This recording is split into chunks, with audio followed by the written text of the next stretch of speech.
First we have is Randy and Deborah, which is very coincidental she's here today, but it's 40 years today.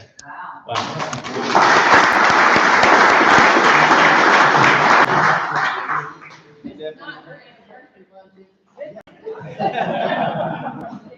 Y'all,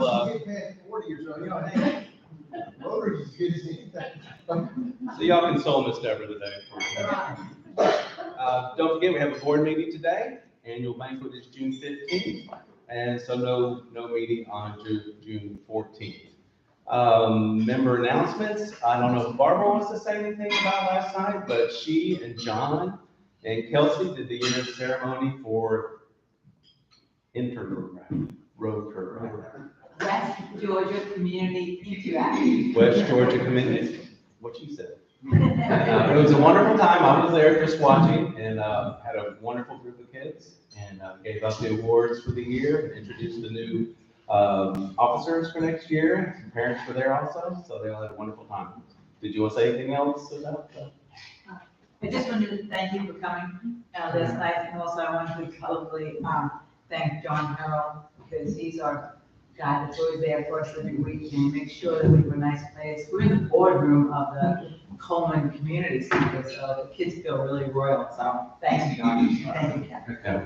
Very, very good, and that's, like I said, just a wonderful group of children, teenagers. Young people, there you go. So really, really a great group. We have time for some happy dollars, if anyone is happy and has a dollar. How did we know you were? Yeah, we go first. You've already given away my reason for doing my happy dollars, but 48 years ago today, I had the opportunity to marry the love of my life and my very best friend, and as they say back in Slap Out, we're still keeping house together. So, I'm happy.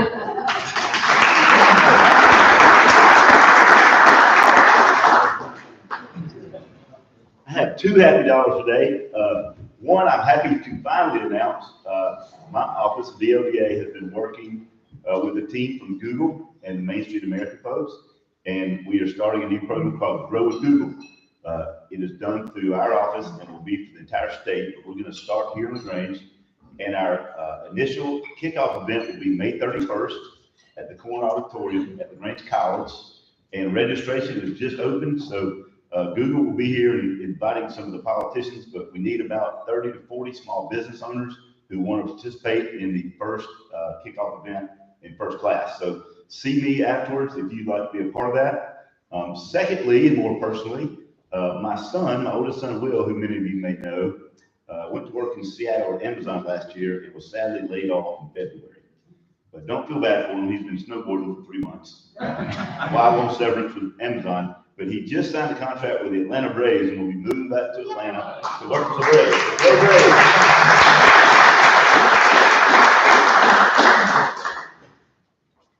I have a $5 bill, happy dollar. I think a lot of you know that my daughter Chelsea and her husband adopted Sam as a newborn back in 2018, and Hazel back in 2020 as a newborn. And this past Thursday, they finalized an adoption for a 4-year-old Aaron. So while the challenges are different for a 4-year-old versus a newborn, he is precious, and we're just excited for their family of 5.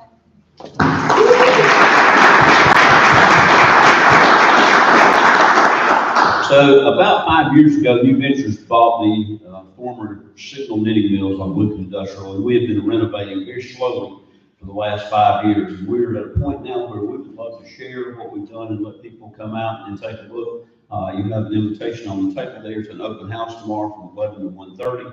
We'd love to have you out.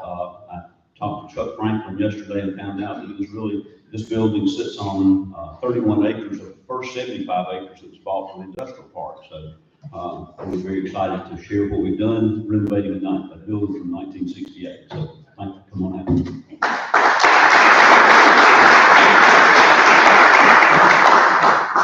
Came out of Sandy Summers' pocket. He said he's real happy to be here. I'm happy to be here. I'm happy to bought my knee 5 days ago by the NBC.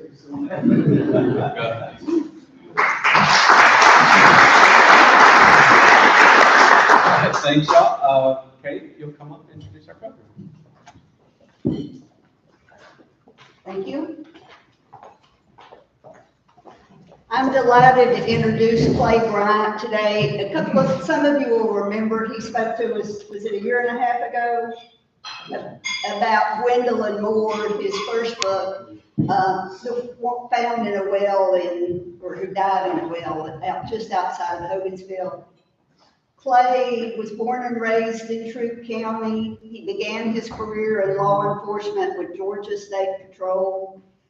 He graduated from Woodrow Wilson School of Law, and he served a long stint as investigator for the district attorney's office for a 5-county region. While there, he was recognized as the most prolific cold case investigator in the United States for single event homicides. And after that, he worked for the public defender's office, and he and his wife lived here. On a personal note, his book that he's going to talk about today about Fred Wilkerson is the case that my husband, Greg, and I are sort of most familiar with. And one of those is Tracy Campbell, who's our guest. Greg works at NOK and has for his whole career. So Freudenberg NOK had connections on both the good side and the bad side of this story. So I've known Clay since he started working for the DA's office, and he would come to the Troup County Archives and get older case files. Well, we could tell pretty quick that he was somebody willing to go the extra mile to investigate cases. So on a commercial note, both of Clay's books will be for sale afterwards, and he's happy to sign them. The Gwendolyn Moore book is $21.99. The Fred Wilkerson book is $23.99. But Clay, we're delighted to welcome you today.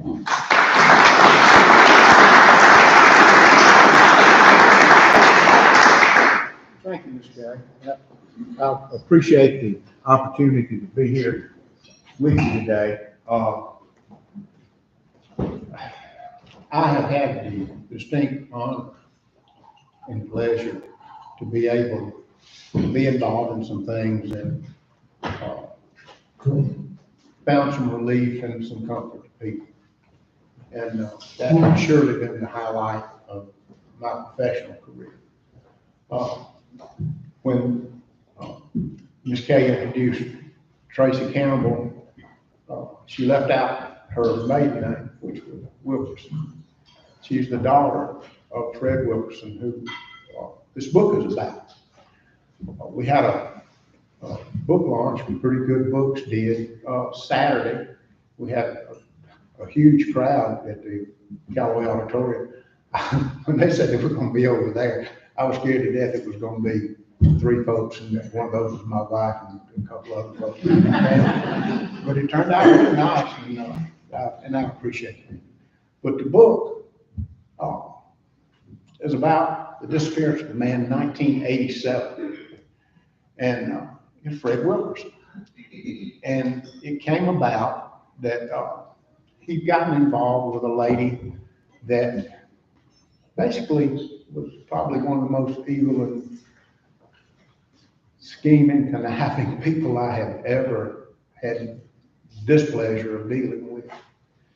She took everything he had, and when he had the audacity,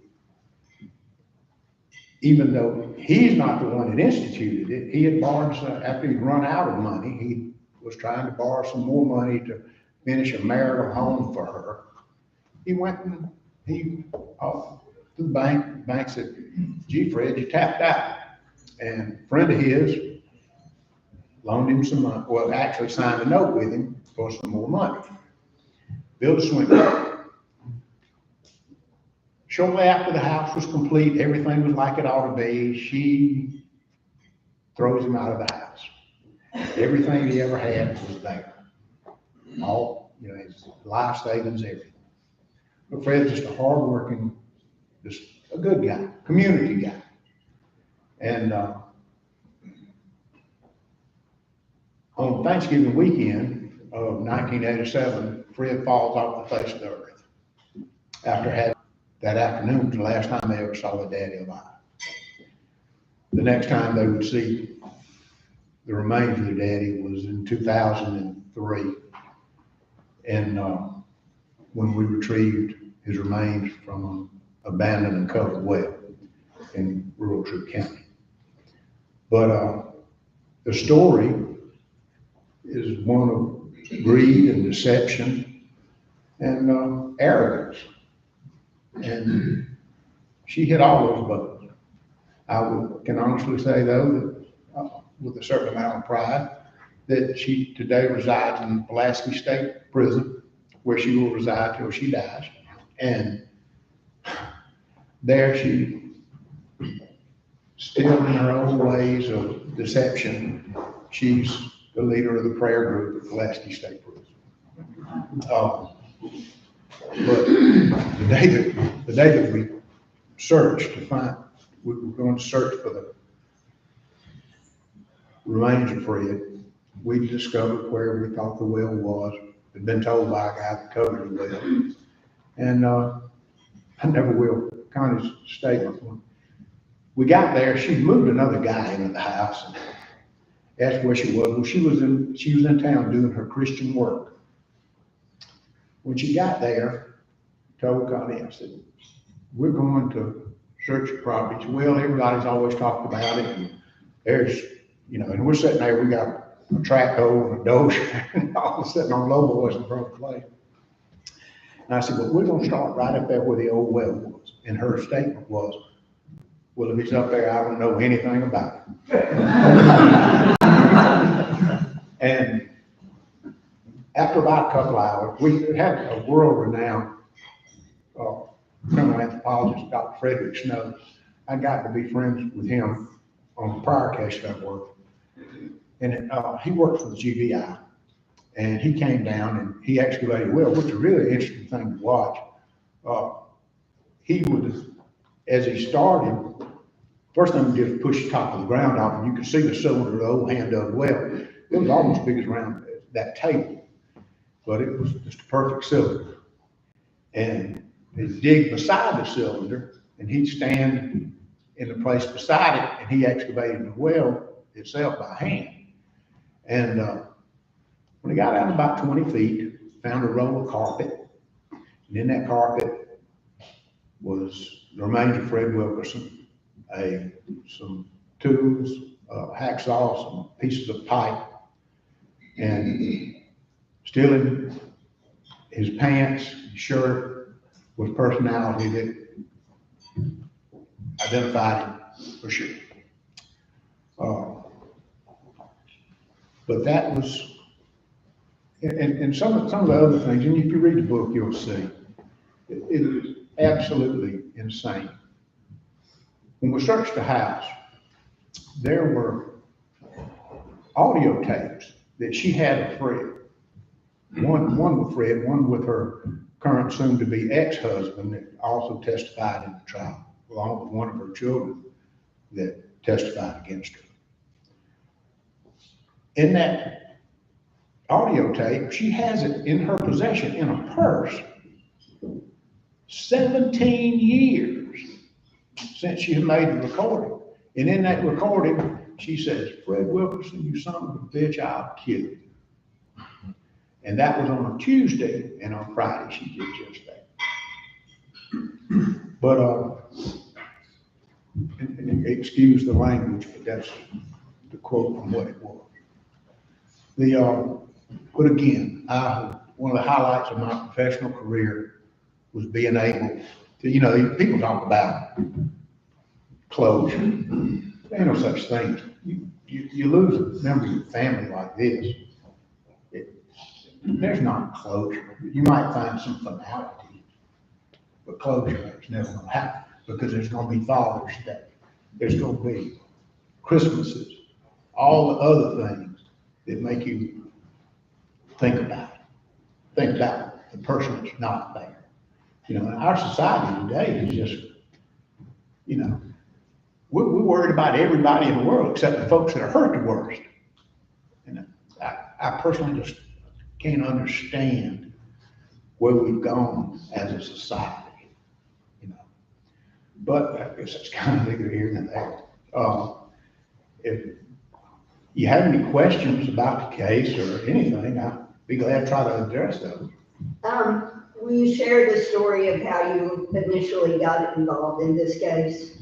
It was, people talk about divine intervention and luck and those things. I personally believe in divine intervention.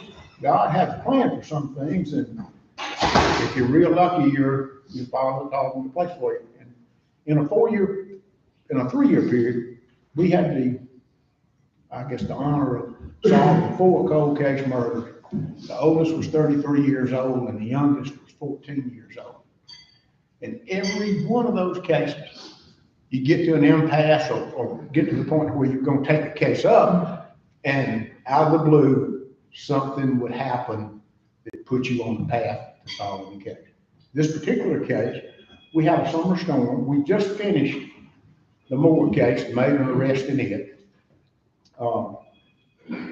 Lady was strangled and thrown in a well back in 1970. We arrested a guy in the case. And there had been some publicity about it. And we had a bad summer storm. And in that storm, a tree fell across Pete Scandalakis' pickup truck. Just had ball. And pancaked it. And I was at work, and he said, well, who would you take it to? I said, I'd take it to Tim Wilson, West Georgia Plain Bottom. They do good work, and they're State Farm, your insurance guy, they're a direct State Farm guy. And so we loaded the truck up, and we took it over to Tim. And we talked, and they come to agreement, and Tim's gonna take care of everything for me, go through this insurance and this and that. At the very end of it, Tim says, congratulations on the work y'all did on that Moore case. He said, I sure wish y'all could look into my father's case. And Pete and I just said, why not? And we actually reopened the case, and I got with Tracy and Tim, and they had a wealth of information. I don't know, Tracy, she had every receipt, all the history of everything that happened from way before Fred's death. And it was just invaluable. And it laid out an absolute perfect motive for what had happened. And, but an act of God caused the whole thing. And not only in this case, but in the other cases I've had, things are just totally inexplicable. Boom, there's something to send you down the right road. And we're very lucky about that.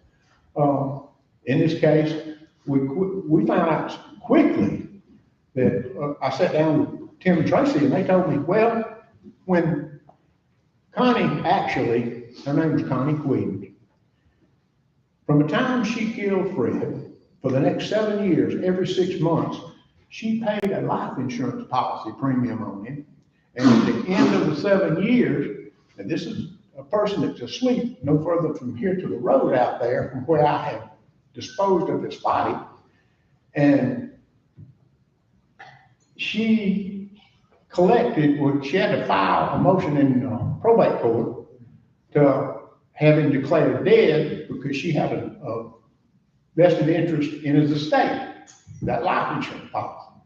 Well, when she testified with a bunch of facts in the probate hearing, a lot of it conflicted what she had said when she was first asked about the last time she'd seen Fred and this and that and so forth.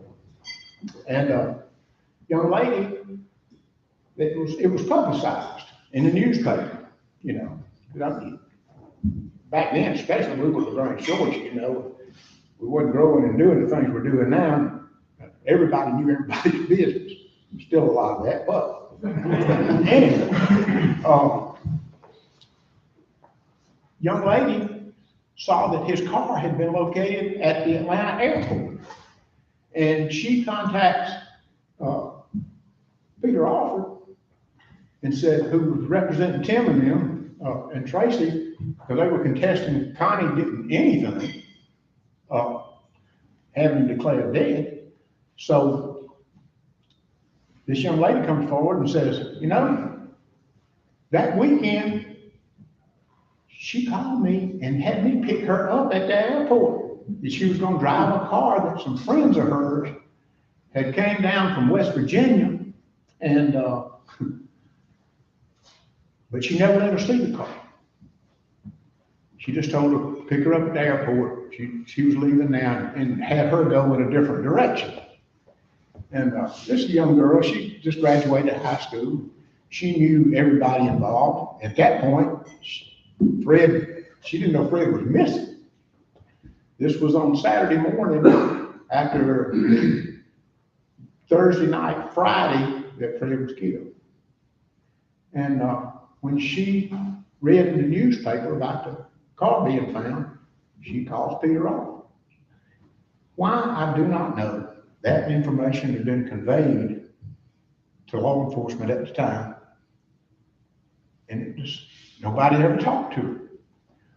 They told me about it. I contacted the girl. She was living in Goose Creek, South Carolina.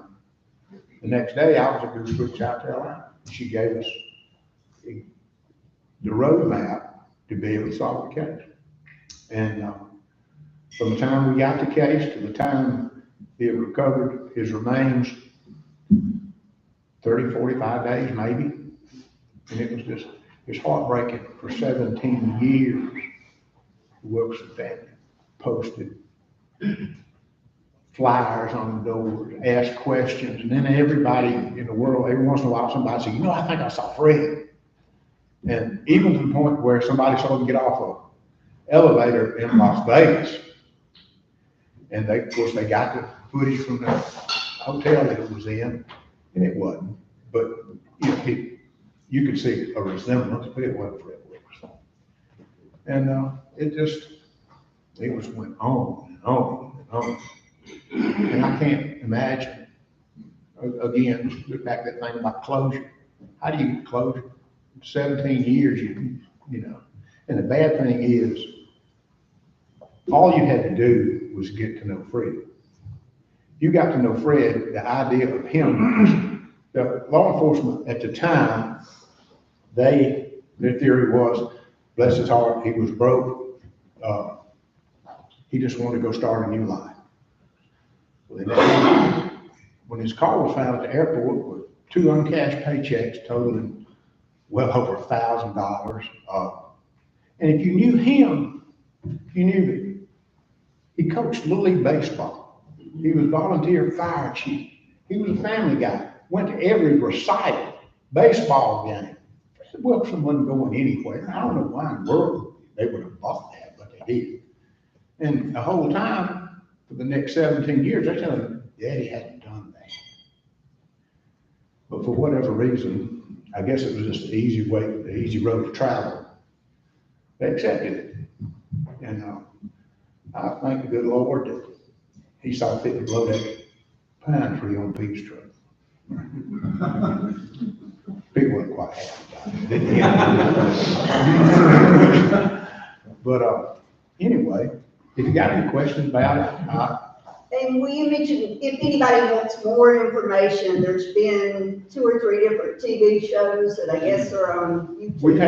we've had, and I've got another book under contract by a little girl that was kidnapped in Moreland in '87. Found her remains tied to a tree just outside of West Point in '89. Got to kill her. We prosecuted, solved the case, prosecuted him, and he got life in prison without parole. And in 2006, he died in prison a couple of years ago. But he was a serial rapist, murderer. And, but that being here and there, the book about, and that, the backstory for that is just astronomical. But again, I'm just proud to have been able to have been in a position to shed some light on the truth about the case. And for that, I'm grateful.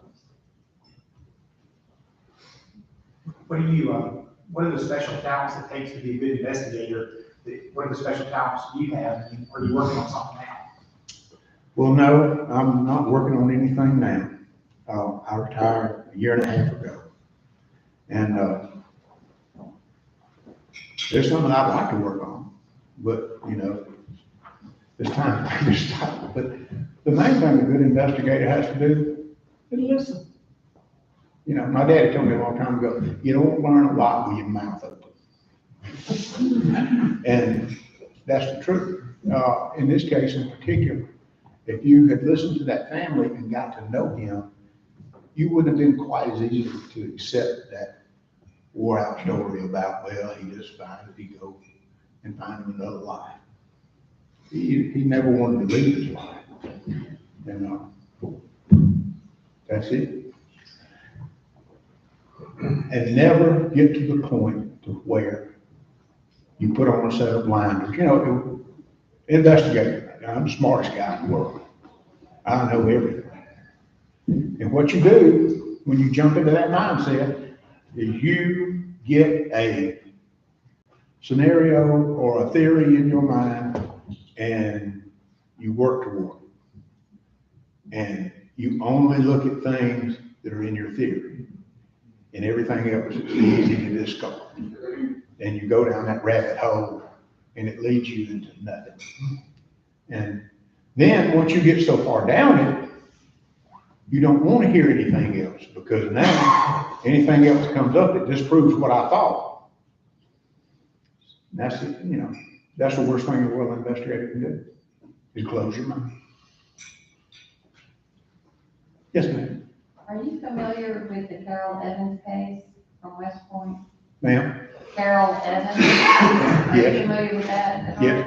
Is anybody working on her disappearance? There has been, as a matter of fact, I spoke with somebody about that case this morning, somebody in the sheriff's office. I got my thoughts about the case, and again, it's one of those things you have to kind of keep an open mind about. I can tell you this. The lady was in a situation to where she had Alzheimer's in advanced stages. There have been literally thousands of man hours and technological stuff, you know, heat-seeking things and FLIRs with helicopters and everything in the world to expend to try to find that lady. And she ain't been found. The day that she went missing, her and her husband, this is how bad her Alzheimer's was. She graduated from the University of Georgia. And she told her husband she needed to go to the student center to ask some questions or something. And he just, at that point, he says, okay, well, where is it? It's right up the road. They walk up the road about 100 yards. Neighbor lady sitting on the front porch. She sees him. And the lady gets so exhausted at 100 yards walking in the road that she said, I gotta go back home. Let's go back home. They go back home. She goes in the house. He gets on the tractor and goes to Bush Hog. And comes back an hour or so later, and she's gone. Now, again, 100 yards walking in the road, and she's totally exhausted. We're talking about a lady now that's 80 years old and suffering from advanced dementia. 1,000 people searched in a grid search, everything within about a half mile of the house, to the point where they're walking in a grid that you can touch each other. I have some questions about the fact that she's not there. And one thing about it, with her condition and where she was in the middle of rural Troup County, where nobody killed her for her tennis shoes. I don't know, but I got a thought or two about it. And, you know, whether it's right, wrong, or indifferent, there's a question or two I could ask, you know. But, yes, ma'am, I'm kind of familiar with that case. I'm kind of a historian of crime around here. I can tell you about it. You mentioned the tape that the lady had related to the Wilkerson case that you her, did she keep that as kind of a souvenir? What had happened? Why did she keep The only that? thing I could think of, why in the world anybody would be that arrogant, is because she didn't mind, she was a very arrogant person. I think it was a trophy. It was a very costly trophy. Yeah. It honestly took, in my opinion, it took longer for them to elect a foreman than it did to convict her. It was that quick. But she is inherently evil, and there's some other, you'll read in the book, there's some other very serious questions about other instances that have happened that maybe she ought to have to answer for.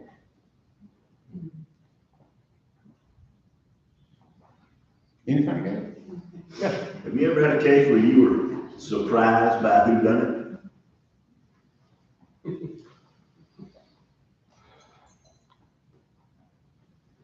Not murder cases, but a lot of other, yeah. You know, well, because here's the deal, you know, if you're starting at a place, sometimes it's better to ask why than who. Because why leads to who, you know. There's generally always a motive. And in this particular case, the motive was nothing but greed. She was raised in abject poverty in West Virginia, daughter of a coal miner. They didn't even have, I did a lot of research on her background. But she was raised in a cabin that didn't even have running water. And I think she just became so obsessed with materialistic things that, you know, she'd do anything to maintain what she had or get what she wanted. And if it meant taking somebody's life, that was okay too. Yes, sir. I was just wondering if you had any involvement in the Clean Scales case? I was and waiting if on so, that. And if so, has there been, or do you think there ever will be a cause of death determined? I'll tell you what I know. Thank God, immediately after we found Fred Wilkerson in the well, the sheriff at the time invited me out of the Clink Scale party. Thank God.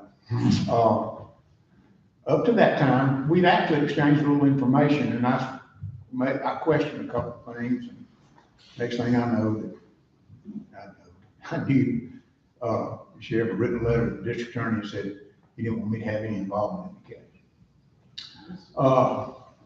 So I can tell you this. Because based on what they said they knew, I had my own theory about what had happened. What they said they knew, they didn't know. That's kind of, at this point, become apparent. Even, and now you got folks who say, well, somebody just put that car there. The age of the car consistent with where it was and how it was, the geography and hydrology of it being in that creek, in that hole, was very consistent with it been there since day one. I can tell you this, it is Cal Clean Scale that's in the car. It is, there was some damage to the skeletal remains that would have been consistent with going in there at a fairly high rate of speed. Where the car was, it had to launch off a fair little high bank into a hole that either you had to have a crane or you drove it off in there at a fairly high rate of speed for it to achieve where it was. There is nothing, because of some of the things that were going on in his life at the time he disappeared, and some associations that he had, the story kind of took up legs and became urban legend. And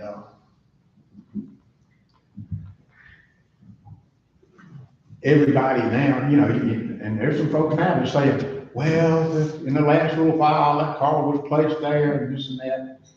The reminder, you know, originally it had been told that his body was placed in a drum and it was buried or thrown in a lake and this and that. It is totally illogical for that car to be there if those other things happen. And and then folks say, well, somebody would have seen that car in 20-something years, well, 50 years. You gotta remember, everybody that the rumor mill had that was involved in the thing, and then dead 20 years. It's been there that long, you know. And where the car was, water came out from under a bridge. And at the edge of the bridge, of course, it was concrete. So when the water dropped off, it made a big hole. And the car would appear, it came off the bank, boom, and hit it. The damage on the car was consistent with the action of going in the hole.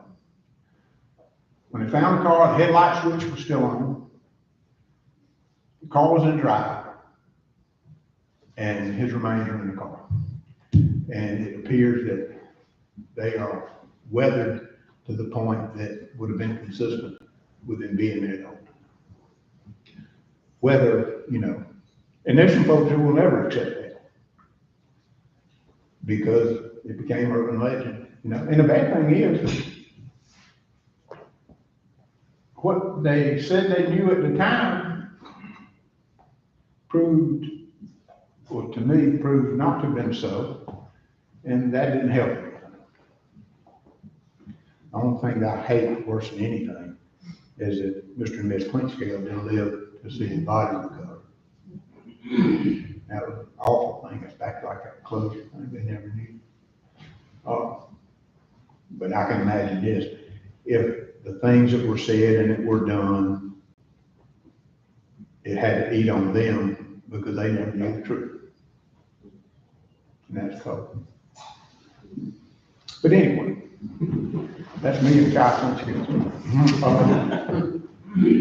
If anybody else got anything, well, thank y'all so much. And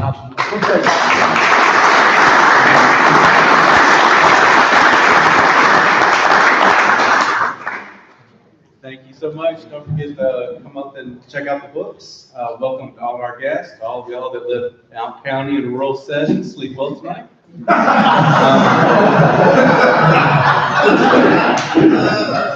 Reminder, next week, our own Whit Perry will do music and storytelling. May 31st is Michael Chris from the Atlanta Federal Reserve, and then June 7th is Jim Thornton giving an update on the Georgia General Assembly session that took place. That being all I'm supposed to say, we are adjourned.